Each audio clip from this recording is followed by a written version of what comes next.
The test is in 4 sections. Write all your answers in the listening question booklet. At the end of the test, you will be given 10 minutes to transfer your answers to an answer sheet. Now turn to Section 1.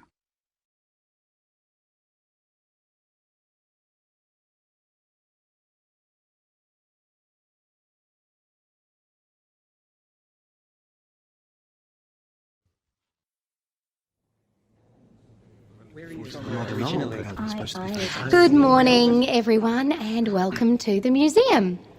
There are a few points that you need to remember, so before you go in, I'll just run through them. Then you can all go off and have a good time. So, first of all, you've all paid and you all have a ticket that allows you to go anywhere in the museum and includes one trip to the 3D cinema. So you need to make sure that you put the ticket somewhere that is secure but easy to find.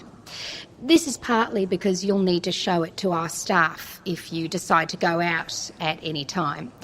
There are 2 restaurants which are outdoors, for example, and anyone who does decide to go outside should go and come back through the grey gates. Please don't use the emergency exits unless there really is an emergency.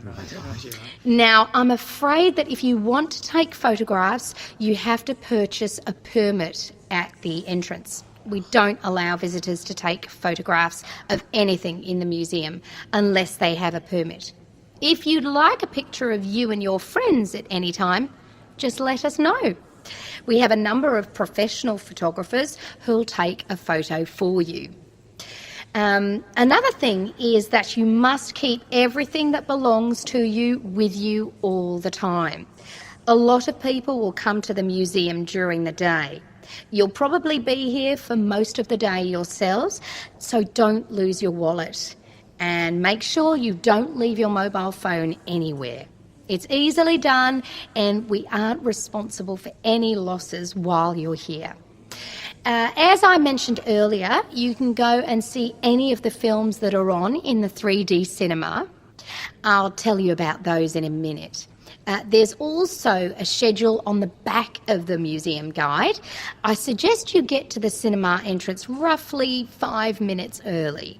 It takes very little time to seat everyone, so you won't be waiting for the show to begin. Well, I think those are all the instructions I need to give you.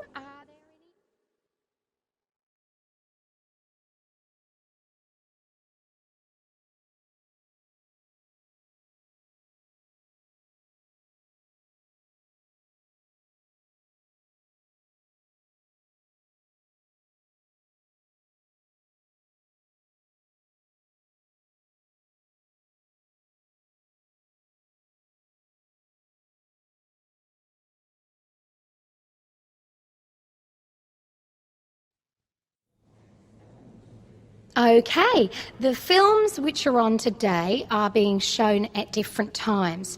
They're also about some amazing subjects. Let me tell you a little bit about them. The first one is called The Secrets of the Nile and starts in half an hour at 10 o'clock. It's a beautiful film and it tells the story of the journey that was made down the River Nile for the very first time, starting in the mountains of Ethiopia and passing through the Sudan and Egypt before reaching the Mediterranean Sea. You'll accompany the travellers as they explore some of Africa's truly amazing landscapes. The second film moves off land and into the sea. It's called Wild Ocean, and this one begins at 11:45. So you have some time to look round the museum first if you choose this title. In this film, you'll join the huge number of fish and other animals that live far down near the bottom of the sea. You'll see them search for food, migrate, and fight for survival. Dinosaurs Alive is the third film showing today. It starts at 1:45 p.m. and runs for just 30 minutes. This is a film for people who like special effects because there are plenty of them. Scientists now have a lot of evidence to show that some animals from the dinosaur family are still living on Earth. So in this film, you'll live with a new species of dinosaur that has been recreated using computers. Our final film today is simply titled Arabia. It starts at 2:30 and is a little longer than the others, but it's a really wonderful experience. You'll ride through the desert on a camel. You'll also dive among the treasures of the Red Sea, where you'll explore the ruins of an amazing lost city. That's right. Yeah. Well, these are all magical experiences, so I'll let you decide what you want to see. If anyone has any questions at all... That is the end of section 1. You now have half a minute to check your answers.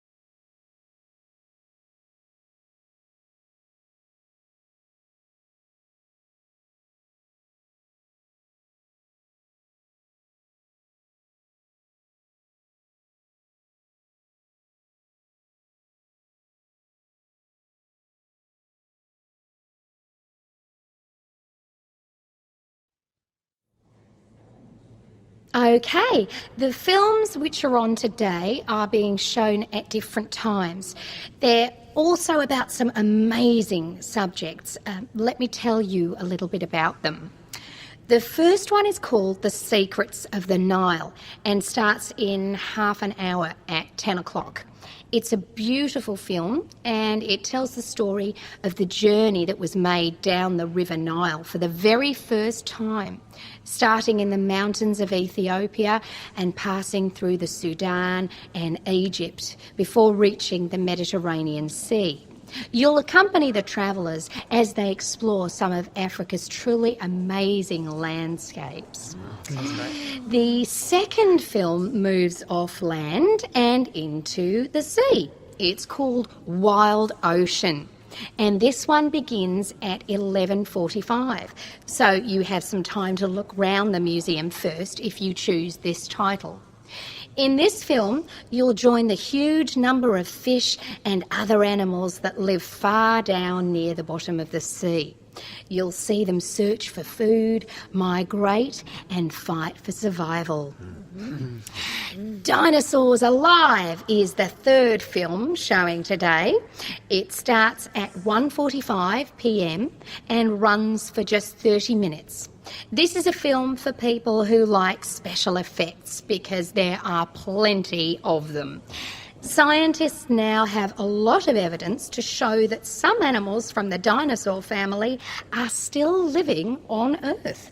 So in this film, you'll live with a new species of dinosaur that has been recreated using computers. Our final film today is simply titled Arabia. It starts at 2:30 and is a little longer than the others, but it's a really wonderful experience. You'll ride through the desert on a camel. You'll also dive among the treasures of the Red Sea, where you'll explore the ruins of an amazing lost city. That's right. Yeah. Well, these are all magical experiences, so I'll let you decide what you want to see. If anyone has any questions at all... That is the end of section 1. You now have half a minute to check your answers.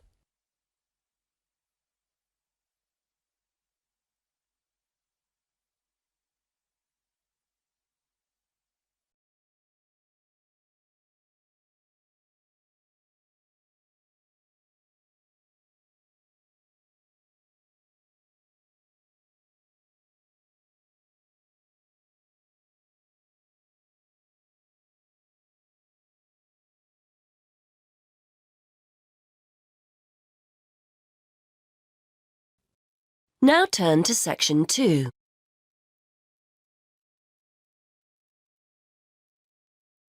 Section 2. You will hear a presenter on a radio show. The presenter is talking to the organiser of an arts festival. First, you have some time to look at question 11.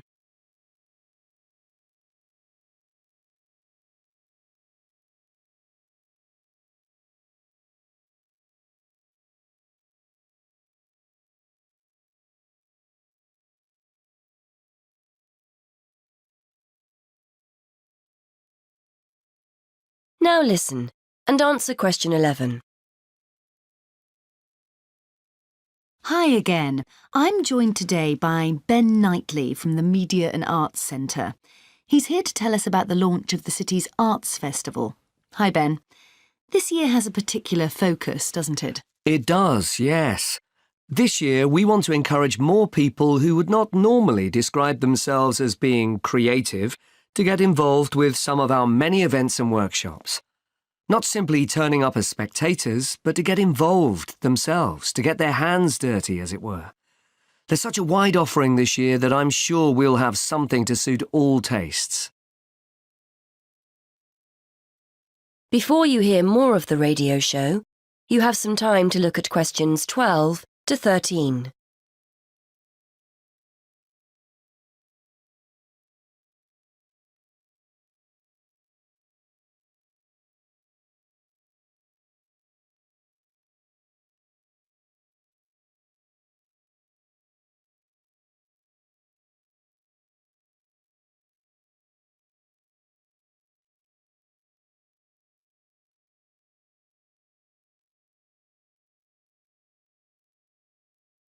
Now listen and answer questions 12 to 13. You were telling me earlier how beneficial being creative can be for us. Absolutely. I recently attended a drawing workshop and, even if I do say so myself, came away with a very good sketch I'd done. But what was particularly surprising for me was my feeling of pride and joy when I looked at the sketch again and showed it to the family. It really took me back to the feelings I had as a youngster when I'd made something. I realised that, even as an adult, we can get just as much pleasure and happiness from creative activity. Actually, research has shown that the more we allow ourselves to be creative, the happier we feel. And the more positive our frame of mind, the more creative and the more curious we become about the world we live in. Before you hear more of the radio show, you have some time to look at questions 14 to 17.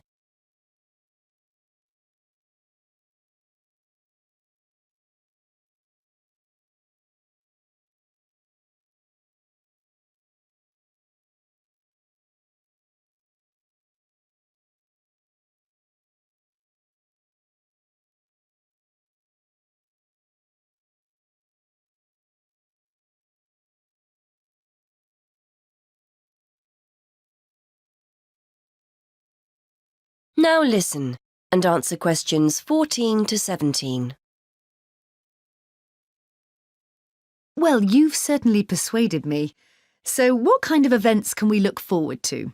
We want to try and include as wide a range of people as possible this year, from people already involved in the creative arts through to elderly people who haven't been creative in years. So, for example, we're inviting people in the creative industries who occasionally suffer from writer's block to join us on one of our creative walks. Walking has been proved to aid creative thinking, and we're running a series of walks during the spring and summer around some of the many beauty spots in and around the city. Then there's our knitting program. We're working with schools in the area to invite grandparents in to teach kids how to knit. It's a great opportunity to bridge the generation gap and rekindle that interest in knitting you may have forgotten about. We also aim to inspire and support people without jobs through a series of free courses, starting with creative writing workshops. These courses will give them an insight into the basic ingredients of a good short story and help participants get their ideas into shape. And for anyone out there who is looking for the chance to explore their creative side, come along to our printmaking workshops. You'll have the chance to study some fantastic prints by local artists, explore different print processes, and take home a print of your own to hang on a wall.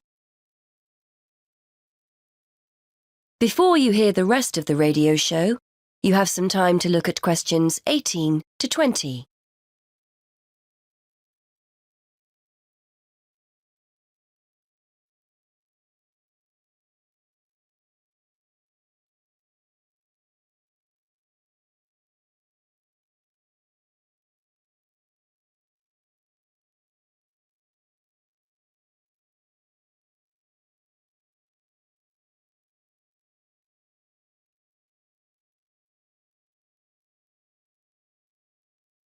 Now listen and answer questions 18 to 20. Excellent. So how do we go about getting involved? If anyone is interested in joining one of these sessions, it's important that you contact us first, as places need to be booked beforehand. We ran similar sessions last year and demand was high. As I said previously, there's no charge for any of the workshops, and materials, where appropriate, will be provided on the day. You can get further information on our website, and if you don't have access to the internet, call us on 514-2261. The booking office is open Monday to Friday from 9 to 5, but closes early on a Saturday at 12:30. Many thanks, Ben. That is the end of section 2. You now have half a minute to check your answers.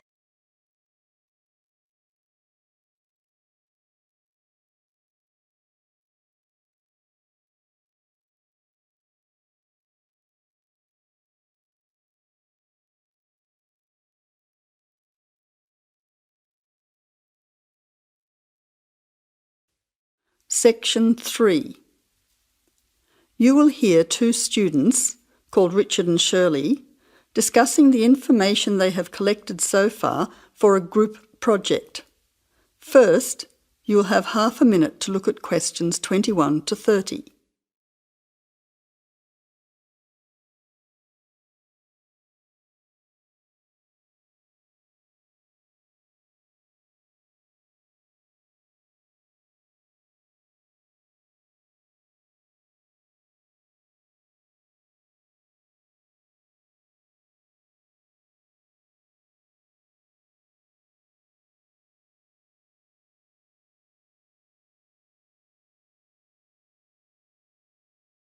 Now listen carefully to the conversation and answer questions 21 to 30. Hi Shirley, glad you could meet me at the weekend to talk about the research we have to do on energy. Yes, Richard. I think it's important that we stay focused on the specific area of our research, energy consumption. Did you know that the demand for electricity is growing faster than coal, oil and gas can supply it? Yes, indeed. Coal and oil, which I discovered are also known as fossil fuels, could have disastrous effects on world climate. My research supports you. I also found out that the weather could be affected by global warming. However, a range of fuels are used around the world. Did you know that the most common fuels are the fossil fuels, with oil accounting for almost half at 45%? Coal and natural gas are equal next at 20%, with nuclear power being the lowest at 7%. Other sources of energy are also near the bottom at 8%. Before the final part of the conversation, you now have 20 seconds to look at questions 27 to 30.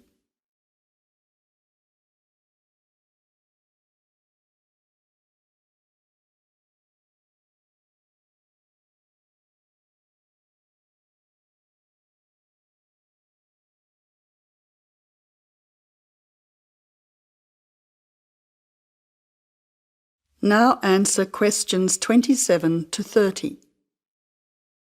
That information will be useful when we look at the different energy sources in detail.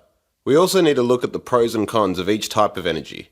We've already said that fossil fuels increase the world's temperature, but we also need to mention the most serious issue, that these three types of fuel are finite, meaning they will not last forever. Another major disadvantage is that by burning coal and oil in particular, chemicals are released into the atmosphere, which combine with water to fall back to Earth and damage both plant and animal life. That really sounds useful. If you focus on coal, oil and gas, I'll look into nuclear power. It is common knowledge that nuclear power stations create radioactive waste, but I'm particularly interested in how this unwanted waste product is dealt with safely. I'll also need to look at the effects on people living near these power stations. Yes, I think all those areas need exploring. Do you think I should also look into renewable energy sources, such as wind and sun, energy that never runs out? Don't you think it's an important area to consider? Yes, but I don't think I'll have enough time to look at it in enough detail. I also agree that we have enough to focus on until our next group meeting. So to finish, you could find some information on the advantages of fossil fuels, and I'll give you the facts that I have already on coal, oil and gas. We don't need to look into other energy sources because I'll get more details on the nuclear industry. That's great. See you in 2 weeks' time. That is the end of section 3. You now have half a minute to check your answers.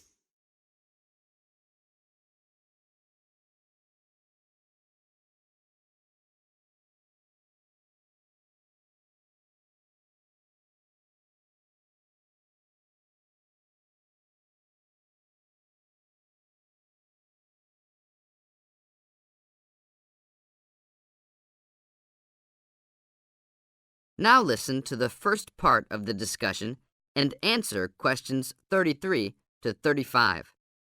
Tick the relevant boxes in each column.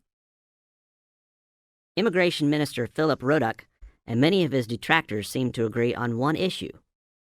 In the past, Australia's responses to refugees were generous. Between July 1st, 1949 and June 30th, 1950, Australia admitted more than 90,000 refugees for resettlement, many more than in any other financial year in its history.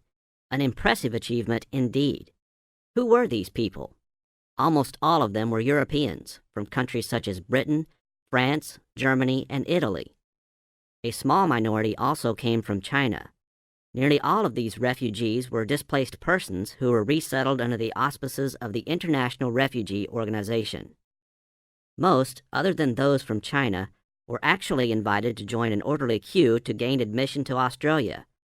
Even at a time when Australia admitted a comparatively large number of refugees, however, its generosity was self-interested. In the late 1940s, the government was anxious to significantly increase Australia's population.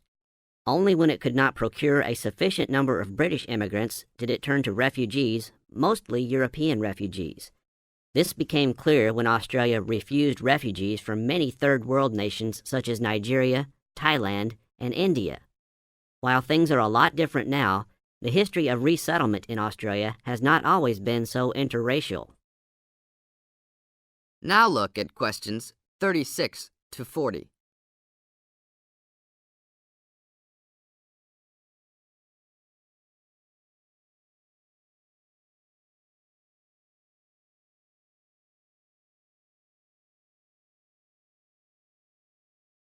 Now answer questions 36 to 40. Write no more than 3 words for each answer.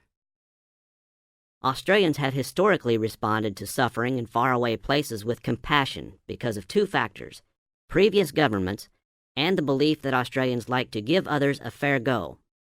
This wasn't because of a belief that refugees make good immigrants. If a nation wants to increase its population, then it should recruit immigrants on the basis of their skills, education, state of health, gender, and age, if not cultural background, not because they had to flee their homes. This belief was just because Australians were compassionate towards refugees.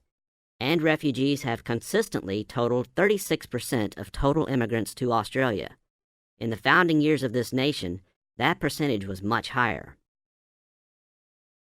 Now, however, the trend is to remove compassion and base immigration policy on hard facts. This goes contrary to the compassionate notion that returning a refugee to his country of origin when there is a risk that they might suffer harm is fundamentally wrong. Australia's new realistic approach takes a different approach. This approach thinks an immigrant should have value for the nation.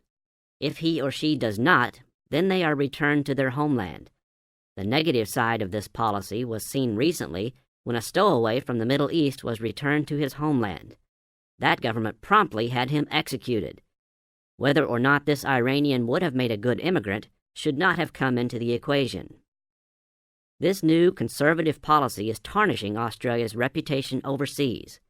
Why not appeal to Australians' patriotic pride by suggesting that their government return to their historic roots and show more compassion to the plight of refugees?